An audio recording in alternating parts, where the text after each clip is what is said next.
គួរតែប្រណីដល់រូបបងផងអូនឃ្លាតទៅពស់នៅក្តីសៅមុនហេតុអ្វីមិនផ្ដល់ឱកាសឲ្យបងម្ដងដើម្បីស្នេហ៍យូរ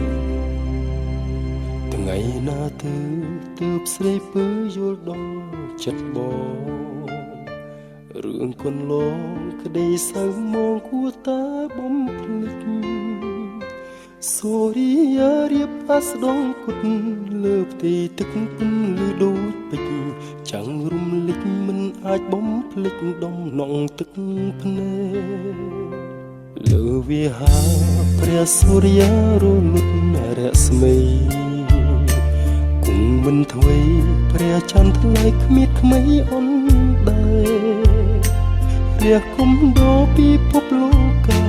មិនឯការរងចាំថ្ងៃស្អែកព្រះអាទិត្យគង់មករំលែកពិភពងងឹត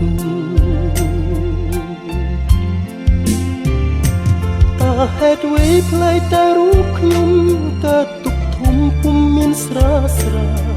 មេឃងឹតគង់ភ្លឺវិញបានតាមព្រំលីខិតកើតជាមនុស្សមានខុសមានត្រូវដេចពីលពើនាងមិនអាណិតស្រស់មេថាបានស្នេហ៍ពិតនេបនិតនេះមុនទុកឱកាសបងខ្លះបានទេឲ្យបងបានកែប្រែជាថ្មីយុវវ័យគុំនឹកនៅខ្ចីគង់គិតមិនដល់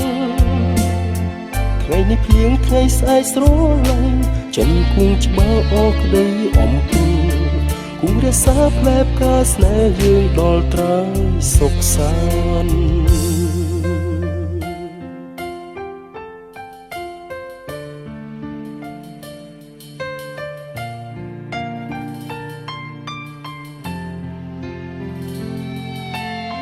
ចិត្តបងរំជួលឈួលពេញអរ៉ាបងនៅរក្សាស្នេហាស្មោះត្រង់ដួងចិត្តបរិសុទ្ធផូរផង់ជួនចំពោះឆោមយំលុះអវសានតើហេតុអ្វីផ្លែកតែរូបខ្ញុំកើតទុកធំពុំមានស្រាមេឃងឹតគង់ភ្លឺវិញបានតាមព្រំលីខិតកើតជាមនុស្សមានខុសមានត្រូវបដិជាពីលពើនាងមិនអាណិតស្រស់មេថាបានស្នេហ៍ពិតនេបនិតនេះមកទុកឱកាសបងខ្លះបានទេឲ្យបងបានកែប្រែជាថ្មីយុវវ័យគុំនឹកនៅខ្ចីគួងគិតមិនដល់